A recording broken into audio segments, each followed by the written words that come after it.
going to tell you that we're Okay. recording. Did you There you get go. yelled at there for a second? Yep. Okay. Now, I think that Carolyn is also coming. At least she was going to. So it might take her a minute to figure out that the new link and everything. So we'll No problem. give her just a second.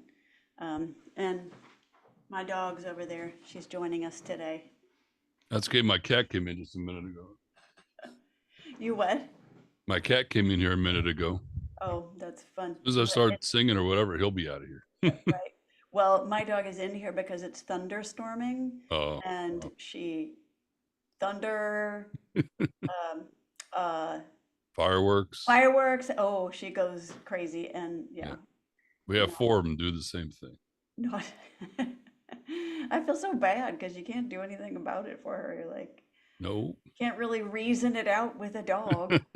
No. So, uh, yes. How's your vocal training going, Rob, while we take a minute to wait for Carolyn? I've done nothing. I've been, well, it's not totally true. Okay. Um, I've been doing the voiceover stuff. Okay. And even that's behind too because of everything from this Yeah. year. I mean, I was supposed to do my demo yesterday, but work jumped on me again. Yeah. So I had to postpone that till Friday. But at least I get my demo ready to record. So I have a Good. recording studio. This isn't it. This is my USB mic. But I've been doing that. But as far as singing, because of traveling and Yeah. I Yeah. haven't done anything. No worries.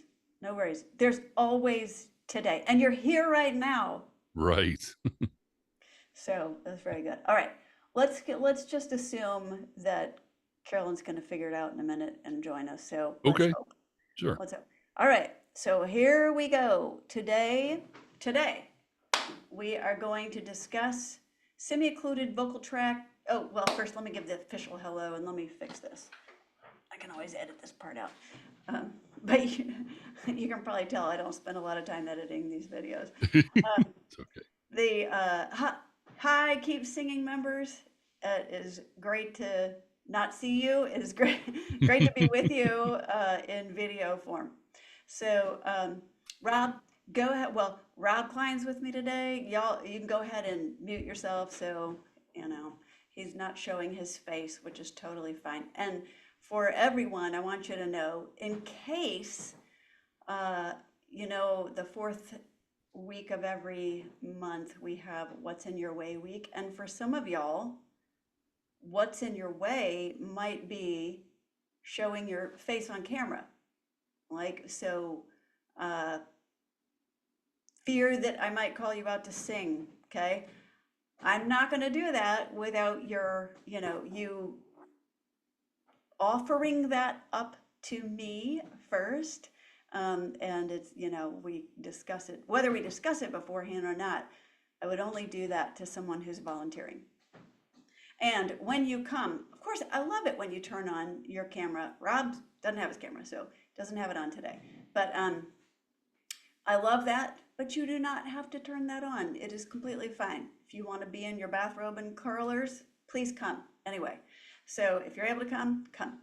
All right, so today we are discussing the amazing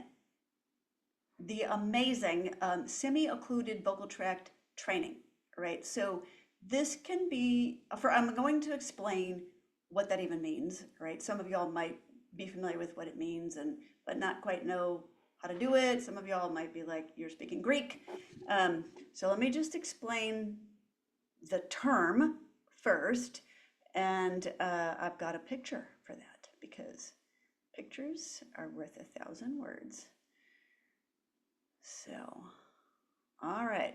So here is a picture of just a real basic picture. This is kind of like one of those things where if you go like this and squint and such, you like from one angle you see the woman looking in the mirror. From the other angle, you see the skull. That's kind of what this is. All right. So the shape is of your vocal tract. All right. That's the lines showing you where your vocal folds come together and touch. This is where they touch is where the vocal cords are, but the whole little structure there is the vocal folds. So what you see there touching in the middle with black dots below it, that's the vocal folds coming together and touching. So we have already discussed, I'm not going to go into big detail about this. We've already discussed in previous trainings the process of phonation. So if you need to, go back to the replays and check out the process of phonation. So let's just assume you can always pause this video, go check that out, and then come back. So I'm going to assume that you have that basic knowledge. And if you don't, go get it, come back, and then restart this video. Or watch this, get the information, go back, watch the phonation, whatever. You're grown-ups, you'll do what you want to do. All right, so we have the black dots below where the vocal folds are coming together. And you see the vocal folds, they come together kind of like little, I don't know, it kind of looks like this from the side.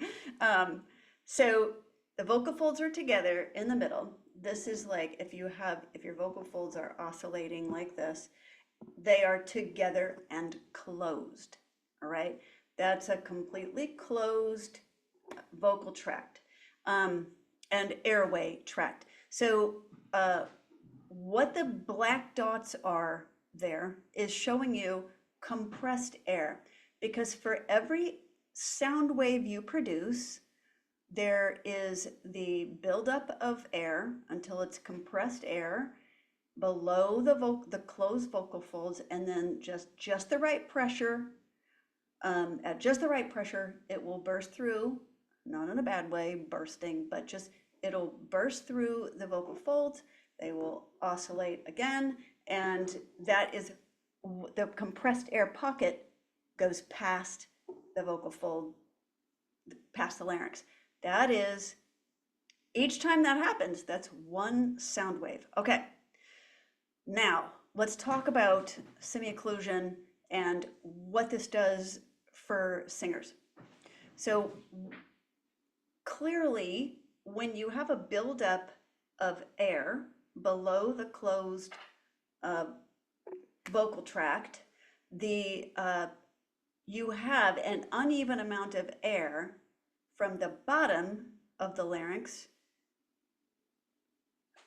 You have an uneven amount of air pressure coming up below, that's a better terminology, below the larynx than you do coming from above the larynx, because the air is passing this way. So there is this release of pressure, sound wave is produced, the air is released that way, and when your mouth is closed, when your mouth is open because you're singing or speaking, then the air continues out. There is little to no air pressure that is coming back down on the larynx. What happens to you after you've been singing or speaking for a little while is you have this buildup of fatigue in those muscles that operate the larynx. Again, go back to the phonation and watch that training. But you have fatigue over time, and you tend to then speak lower in your resonators. So we've also talked about resonation and transfer resonance. So I'm going to assume you have that basic knowledge, but you start to resonate lower and lower. Think about this. If you're talking on the phone for a while, or just having a conversation for a while, your voice starts to get tired, it kind of gets lower and lower and lower until you end up kind of talking in vocal fry like this, which is actually not great for your voice. What we want to do is relieve the pressure, kind of bring more balance to the pressure on the vocal folds and the larynx in general, so that it is able to go longer, it's able to kind of rest and not have to work as hard. So it's kind of like, it's a different thing, but I was trying to think of like, what's a way that we use air in order to make something easier? If you are aware of drafting in bicycles, not drafting like drafted into the army, but think of Tour de France, and you have a bicyclist here, and you'll see them in this, it's called a peloton. So, well, the peloton is the clump, right? But you see, this isn't called a peloton, but the clump is called a peloton. But you, wait, anyways, it's somewhere in there, go look it up. But you have, principle's still the same, whether I got the words right or not. But you have this rider in front, and that rider is taking the most resistance from the air. This rider is in a pocket where the air is going around the first person. It's simple. It's a basic principle of aerodynamics, and that person who's second in line does not have to work as hard. So that is a different scenario, but it's a similar way that muscles can rest by figuring out how air pressure can either be balanced out better, or in this case, go around you. So in the case of the larynx, we're trying to bring a little bit more balance to it. So I've got another, I always forget to stop sharing. Hopefully y'all are already able to see me in my little teeny space when I'm doing my little bicycle analogy. Okay, but we're going back to the pictures. So I want you to see this. So here we have, again, another amazing picture of the vocal folds, but maybe this will actually help you see what this shape is now. So here are the vocal folds coming together, and you have the pressure building up here. It's the black dots. These are from two different resources. This is from Seth Riggs. This is from an ENT, and his name I can't remember. So moving on. You have this pressure from the lungs, and what we do when we semi-occlude the vocal tract just means, it means to bring back pressure to the vocal tract. You close it off, but not entirely. You still have pressure releasing, but not as much, so that there's no back pressure on the larynx. We're going to semi-occlude, semi-block the vocal tract, meaning the mouth, and at the lips, so that there's back pressure placed onto the vocal folds, which again relieves the muscles. They don't have to work as hard, and it also puts them in a better position for phonation. Okay, so here is what we're doing. All right, here's the person with the straw. This person, nothing says summer like a flexi straw, baby. I love the fact that they use a flexi straw. Now, you can use any straw for this. I'll explain a little bit about straw diameter in just a minute, but I just thought that was funny. I really liked that picture with the flexi straw. All right, it's simple things. Rob's done me a long time now. He knows I am quite silly. All right, so you have this back pressure because air has come up out of here, and yet it is not all able to release because you have blocked off a lot of the area where it would normally just go out. But because you've closed your lips around this little diameter circle, it has a much smaller way to get out. So the pressure moves backwards and down onto toward the larynx. Okay, so that's what it is, a brief and simplified introduction to semi-occluded vocal tract training. So now let's do some stuff. All right, so let me tell you a little bit about diameter of the whatever you use. All right, I've got several things to show you. A little show and tell. Where'd all my straws go? Don't tell me I left them in the other room. Nope, I didn't, I brought them. Okay. When a person begins, it's fine to use the diameter of the straw that you use will be a factor of a couple of things. One is what kind of training you need to do, the size of your mouth, and your skill at doing this. Okay, so beginners can use kind of like, think McDonald's and Wendy's type size. So that's roughly, somewhere around here. Let me get that right there. That's roughly right there. That's about, not quite a half an inch, but somewhere around there. Is that even a half an inch? No, it's more like almost a little over a quarter of an inch. So one can always start with one of these. This is my original vocal tract training, SOVT training tube. This is a surgical tube, and then it has a clamp that you put on it, and that creates more or less occlusion based on your needs, desires, and the state of your laryngeal muscles. And you just stick it on the end. Instead of using water as extra resistance, for a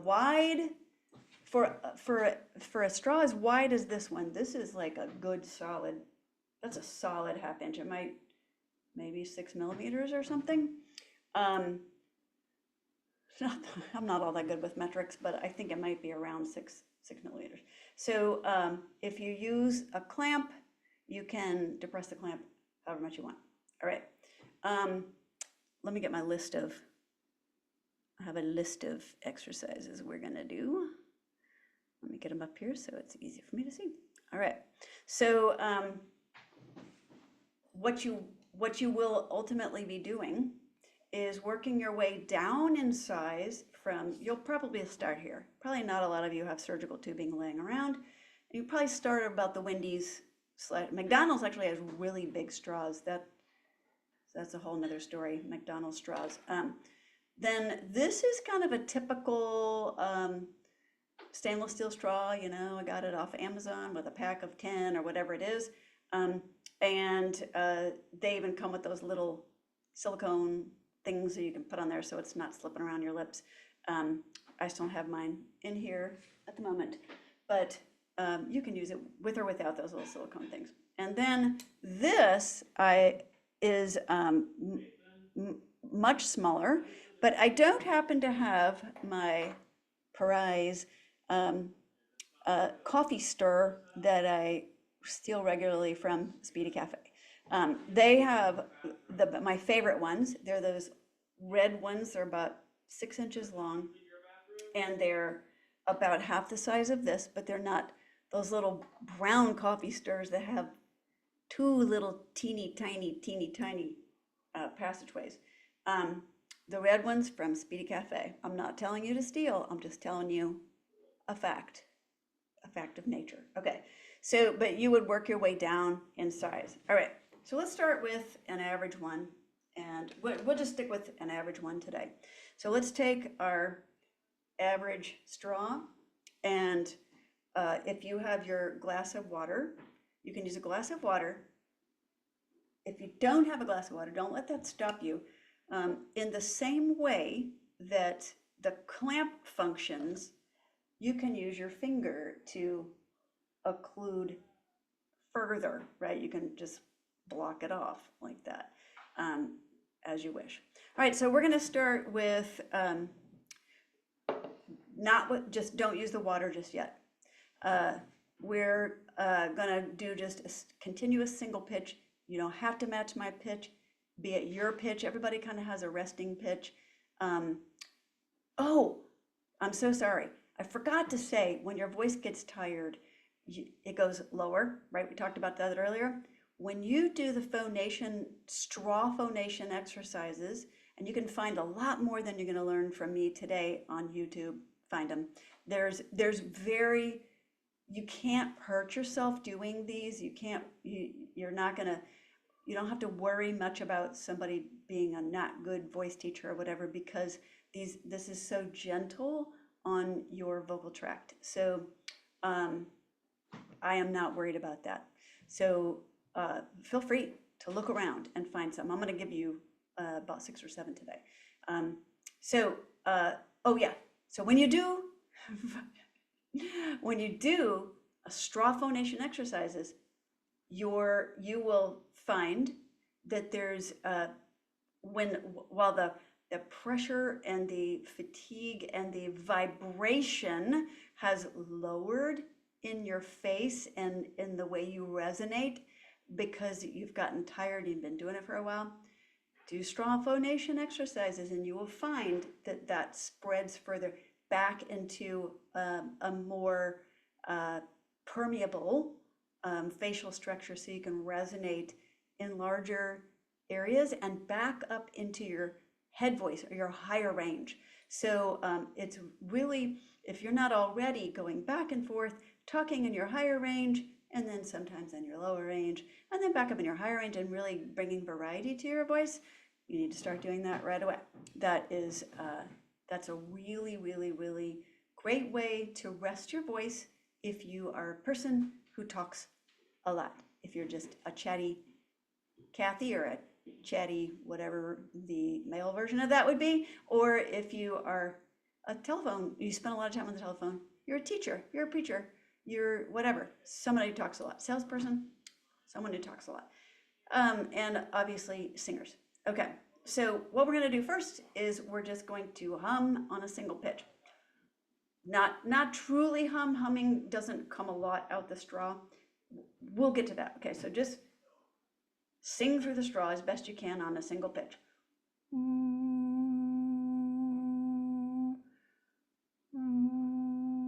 Now we're going to try to do it for 10 or 15 seconds, however long you can go.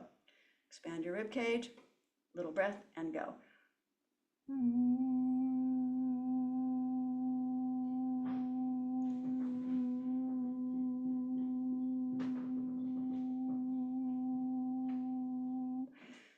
Pay attention to the vibrations that you feel. Just be alert, be aware, pay attention, notice things. Okay, so we did that once. You would do it 5 or 6 times. I can hear my husband back there telling my kids to do their chores. So now we're going to test to see if we're doing this right. We don't want to hum a true hum because that comes through the nose. So we're going to test that out. We want air to be coming through here, all right? So let's test that by holding our nose when we do it.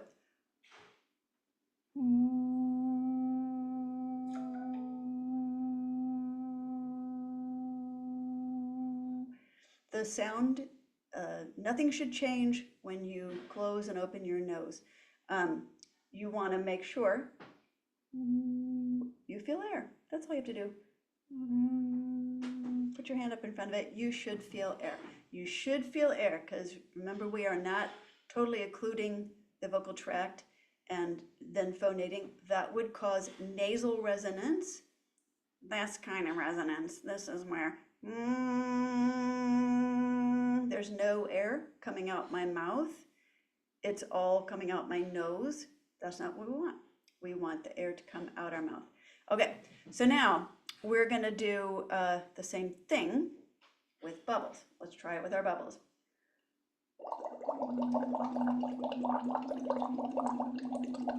That's how we know. That's another way we can know. So you can hold your hand in front of the straw. If you're making bubbles, you're doing it right. So now we're going to do a little bit of pitch variation. I just want you to kind of play with your voice a little bit, up and down, up and down.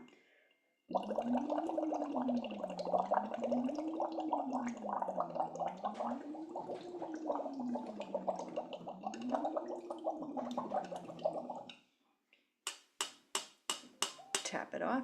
Now, we're going now to do, and you can do that for a while. Do that for a while. There's nothing structured about that, but that's really restful on the voice. So now we're going to do single pitch pulses, right? So just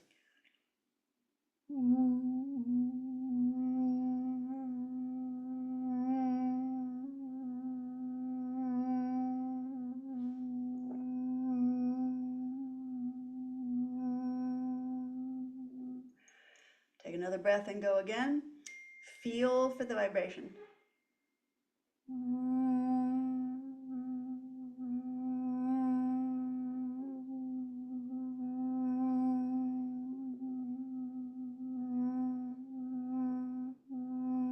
You can even do more frequent pulses. You can do less frequent pulses. You can vary that up. That's what I recommend. You can do that with and without the bubbles. Let's do a few with the bubbles.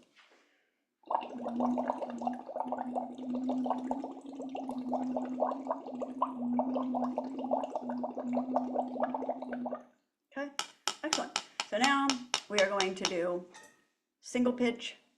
We just did that. We're going to do pitch glides. Dry off your straw so that you don't wreck your computer. All right. So we're going to do single pitch glides. We're literally going to glide our voice up and down, kind of like a fire engine. All right.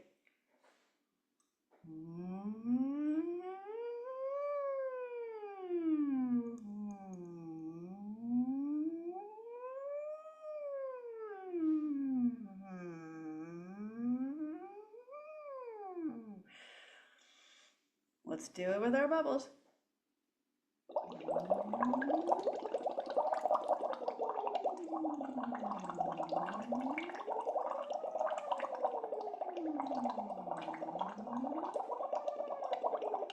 Now we're going to do those same kind of pulses, but we're going to do them on the slide.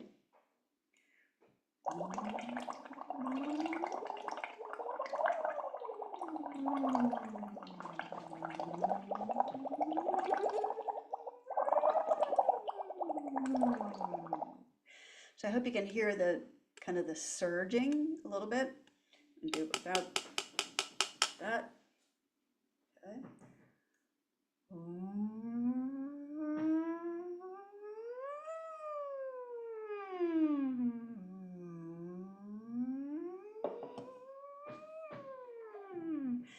With your straw, you can and should, if there's any song you're practicing or song you found yourself singing a lot, sing it. What have I been doing today? Of course, now I can't think of it. I was singing the same song all day long. Well, I'll just sing the one that always comes to mind. We'll see if you can guess it.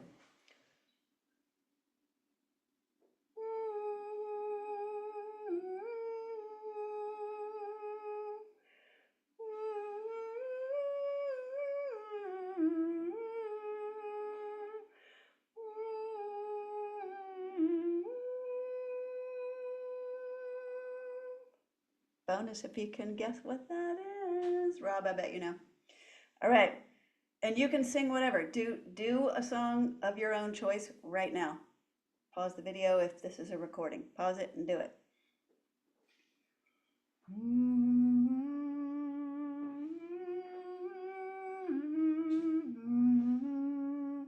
All the better if your song goes up and down in pitch.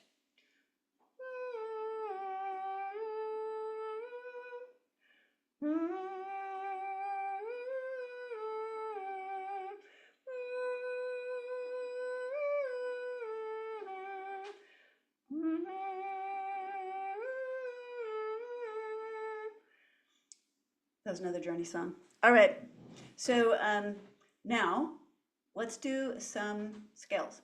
All right, so we're just gonna walk up, and I'm gonna do 9 pitch scales. So I'm gonna do the octave by just step by step, and then up to the 9th, and then come back down like this.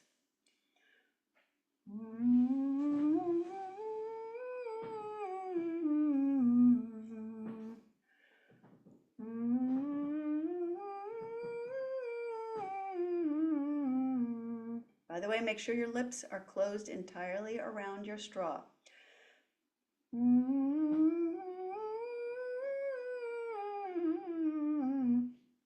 Had some phlegm.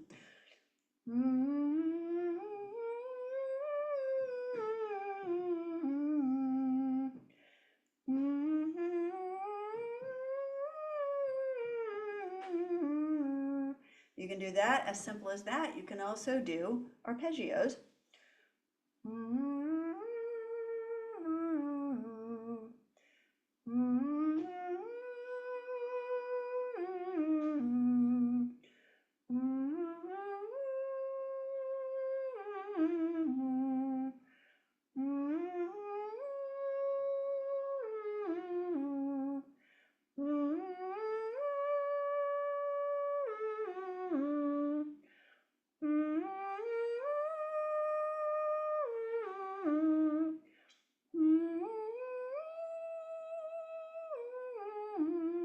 I just realized just then that I was letting too much air escape outside the edges of my lips, and I was getting a little bit of a kazoo effect. So listen for that, pay attention to that. Again, don't forget, pay attention to where you're feeling vibrations and where you're feeling pressure or no pressure, or, you know, just pay attention, pay attention, pay attention. Your body's going to teach you things.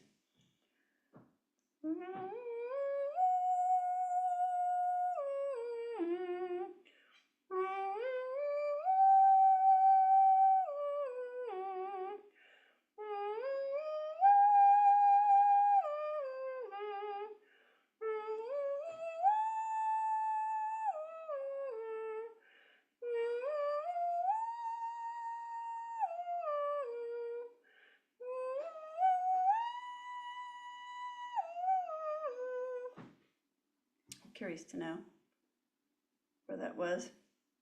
So I'm gonna grab my lovely On Pitch app and see what it tells me. That's this.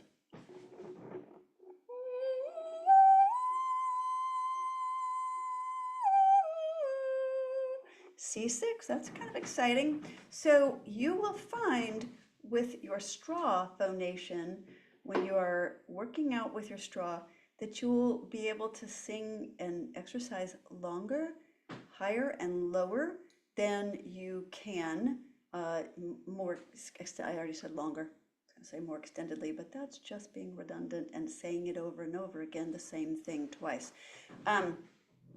So when you work out with your straw, you will find that your range is wider than when you're just normally phonating. So there you go. There is a little set of exercises that you can do, and I'll put some links to some good YouTube videos that I can find, and maybe I'll find one that explains all this stuff. And again, of course, you have this, me talking you through it. But if you want to hear it from another, sometimes it's nice to hear from another perspective, because this was, I don't know about super complex, but it's a little complex. And so it's nice if you don't understand it, I'll put them in there. You know, if I didn't say it well, listen to me again on faster speed. And then if you still don't get it, I'm going to put some other videos in there, at least one, and give you maybe a better explanation, and also add some other exercises.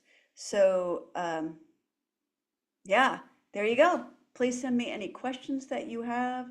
And other than that, oh, next week and the next 3 weeks, no lessons. And, you know, technically, I kind of shut down, as I've written y'all already. I shut down July and August and just do family and trying to clean out my house. I did this last week. You remember I had all that stuff in here for the benefit yard sale. Truth be told, some of it has sold, the rest of it just moved upstairs. I had to move it because my in-laws were coming. But I did do it, so happy. So the benefit yard sale is going great, by the way, for benefiting anti-trafficking work in Haiti and around the world. What else was I going to tell you? No lessons. I will be on vacation with my family. Nothing for next week and the following 2 after that. So the next time we'll get together will be the morning of the 9th-ish or something, whatever that second Tuesday in August is. So, all right. That is all for now. Bye for now. Have a wonderful week. Keep singing, keep singing. Send me any questions that you have. All right? Take care. Cool. Thanks, Natalie.